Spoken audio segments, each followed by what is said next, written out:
আজকের লেকচারে আমরা শুরু করব কার্টেসিয়ান প্রোডাক্ট যে অপারেটরটা আছে ইন রিলেশনাল অ্যালজেব্রা। গত লেকচারে আমরা অনেকগুলো অপারেটরস অলরেডি করে নিয়েছি, projection, selection, union, set difference, চারটে অপারেটর মোটামুটি আমাদের আমাদের আইডিয়া চলে এসেছে কিরকম ধরনের অপারেটরস আছে।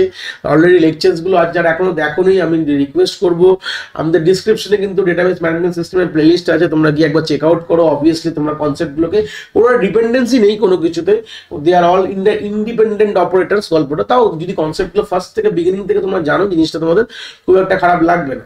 তো বলি তো concept of Cartesian product. First কথা, এটা আমরা পরবর্তীকালে আমরা প্র্যাকটিক্যালও করবো, খুবই ইম্পর্টেন্ট বলতে পারবো, বহুত ইম্পর্টেন্ট। আমাদের যখনই এই কার্টেসিয়ান প্রোডাক্টের গল্প আসে, is a very important operators both in, মানে আমরা রিলেশনাল অ্যালজেব্রা বলতে পারো বা আমাদের এসকিউএল টার্মস, এখানে এগুলো যে বেস বলতে পারো। তো সেটার আইডিয়াসটা প্রথমে জেনে নেবো কি বলতে চেয়েছে। যখন আমরা আলটিমেটলি ডেফিনেশন বলছে যে Cartesian product is use to combine each row in one table with each row in another table. It is also known as cross product. আমাদের বা একটা টেবিলে যতগুলো আমাদের ডেটা আছে তার সাথে আরেকটা টেবিলের সবগুলো ডেটার সাথে আমাদের মার্জ আপ বা কনক্যাট করার জন্য কিন্তু আমরা কার্টেসিয়ান প্রোডাক্ট ইউজ করি। কি বললাম, মুখে বললে বুঝতে পারবে না, কখনোই বুঝতে পারবে না, আমি জানি বুঝতে পারোনি তোমরা, বলছি আমি তো বললে ক্লিয়ার হবে। এটাকে আমরা এক্স ক্রস দিয়ে ডিনোট করি, মানে এটা হচ্ছে সিম্বল অফ কার্টেসিয়ান প্রোডাক্ট। ঠিক আছে, আমাদের নোটেশন হচ্ছে এই পারে আমাদের একটা টেবিলের নাম থাকে, ধরুন T1 ক্রস T2 যদি লিখি তাহলে ব্যাপারটা কিরকম হয় তাকে প্রথমে ছবিতে আমি বোঝাই। দুটো টেবিল ধরে নাও আছে, T1 এখানে হচ্ছে আর এখানে T2 রয়েছে, ভালো কথা। এই হচ্ছে ধরে নাও কিছু রোজ এখানে আমাদের আছে, এখানেও কিছু রোজ আছে, এরকম ধরো ভাবো। তাহলে কার্টেসিয়ান প্রোডাক্ট যদি এদের মাঝখানে করি, মানে এর একটা রোয়ের সাথে এর সবগুলো রো কিন্তু জুড়ে যাবে। ঠিক আছে, এর একটা রোয়ের সাথে সবগুলো রো কিন্তু আলটিমেট জুড়ে যাবে, গল্পটা এরকম মানে হচ্ছে। ঠিক আছে, তারপরে আবার এর একটা রোয়ের সাথে সবগুলো রো একসাথে জুড়ে যাবে। জুড়বে কি করে, প্রশ্ন থাকবে স্যার জুড়ছে কি করে। এটাই আমি এটা পুরো একটা রিয়েল এক্সাম্পল দিয়ে দেখালে বুঝতে পারো ব্যাপারটা। ছোট করে নি স্ক্রিনটা, একটু ছোট করলাম কেন তোমাদের বোঝাতে পারবো বলে। দেখতে পাচ্ছ এমপ্লয় বলে একটা টেবিল এখানে আমি রেখেছি। ওয়ান কি কি আছে, দেখো employ ID, employ name, employ department. তাহলে 1 স্মিথ এতে কাজ করে, 2 হ্যারি সিতে কাজ করে, 3 জন বিতে কাজ করে। তাহলে একটা এমপ্লয় টেবিল হয়ে গেল, ভালো কথা। এরকম এটা হচ্ছে ডিপার্টমেন্ট টেবিল, আমাদের দুটো আছে, একটা ডিপার্টমেন্ট আর মার্কেটিং। যদি এদের মধ্যে কার্টেসিয়ান প্রোডাক্ট করি, বলেছিলাম কি এই একটা রোয়ের সাথেই সবগুলো রো জুড়ে যাবে। তাহলে ভালো করে দেখলে বুঝতে পারো, তলায় টেবিলটা একটু দেখাবো আমি, দেখো ভালো করে দেখলে দেখো এখানে একটা রো 1 স্মিথ এর সাথে 3টে রো, দেখো 1 স্মিথ এর এগেনস্টে 3টে রো হয়ে গেছে। একটা এ মার্কেটিং, এ সেলস, এ লিগাল, দেখো জুড়ে গেল। বলেছিলাম কনক্যাট হয়ে যাবে বলেছিলাম, দেখো তাই কিন্তু দেখো 3টে রো হয়ে গেল। 1 স্মিথ এ সঙ্গে এ মার্কেটিং, 1 স্মিথ এ বি সেল, 1 স্মিথ এ সি হচ্ছে লিগাল, দেখো 3টে কিন্তু রো হয়ে গেল। সেম তারপরে দেখো হ্যারির জন্য তাই হবে, 2 হ্যারি সি এর রেসপেক্টে 3টে হবে, এ মার্কেটিং, বি সেল, আর এদিকে হচ্ছে আমাদের সি লিগাল। তাহলে সেই সূত্রে 3টে রো কিন্তু জুড়ে গেল। দেখো আমাদের দেখলে বুঝতে পারবে, দেখো 3, দেখো এ হ্যারি সি, এ মার্কেটিং, এ হ্যারি সি, বি সেল, এ হ্যারি সি, সি লিগাল। তাহলে আমাদের জুড়ে গেল আলটিমেটলি। সেম জনের ক্ষেত্রে দেখো, জনের দেখলে বুঝতে পারবে, জন দেখো 3 জন বি, আর এখানে আবার 3টে রোয়ের সাথে জুড়ে যাবে। 3 জন বি এর সাথে দেখো 3টে রো চলে এসছে, দেখো দেখলে বুঝতে পারবে। 3 জন B A marketing, 3 John B cell, 3 John B C legal. তাহলে এইভাবে কিন্তু আমাদের তিনটে কিন্তু জুড়ে গেল, মানে একটা রো এই পার থেকে এখান থেকে সবগুলো রো কিন্তু কি হয়ে গেল, আলটিমেটলি এখান থেকে কিন্তু জুড়ে যায়।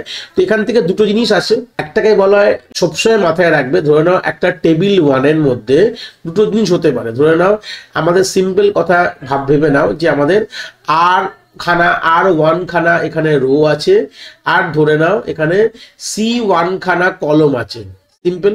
সেই সূত্রে টেবিল 2 ধরে নাও, সেখানে আমাদের যদি আমি বলে দিই R2 খানা রো আছে, আর সিম্পল তোমাদের C2 খানা কলম আছে। ঠিক আছে, যদি আমি এরকম কথা বলি হাইপোথেটিক্যাল, তাহলে অ্যাকচুয়াল যে ফাইনাল রেজাল্টটা হবে, রেজাল্টে কতগুলো কি হবে সেটা যদি জানতে হয়, এখানে একটা কিছু ফর্মুলা হিসাবে আমরা বলি, সেখানে বলা হয় যে আমাদের কতগুলো রো হবে। যদি ভাবো, দেখো ভালো করে দেখলে ওপরে যদি দেখো, দেখলে বুঝতে পারবে ওখানে 3টে ছিল, আর এখানেও আমার 3টে ছিল, খুব যদি ভুল না বলে। স্মিথের একটা রো ছিল, হ্যারির ছিল, জনের ছিল, তো সেই সূত্রে ওখানে 3টে ছিল।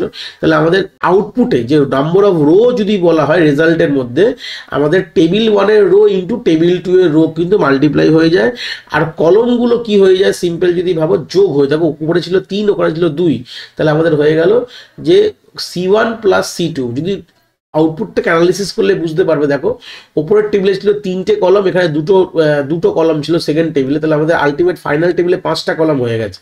তো সেই সূত্রে দেখে বুঝতে পারলে যে আমাদের রো গুলো নাম্বার অফ রোজ মাল্টিপ্লাই হয়ে যায়, ঠিক আছে, আর কলমগুলোকে কি বলা হয়ে যায়, আমাদের যোগ হয়ে যায়। এটার অনেকটা নামও অনেক সময় প্রশ্নটা বলে, প্রশ্নটা কি বলে যে দুটো টেবিল এরকম বলে দেওয়া হয়, আমাদের বলা হয় ডিগ্রি আর কার্ডিনালিটি বলা হয়। কি বললাম?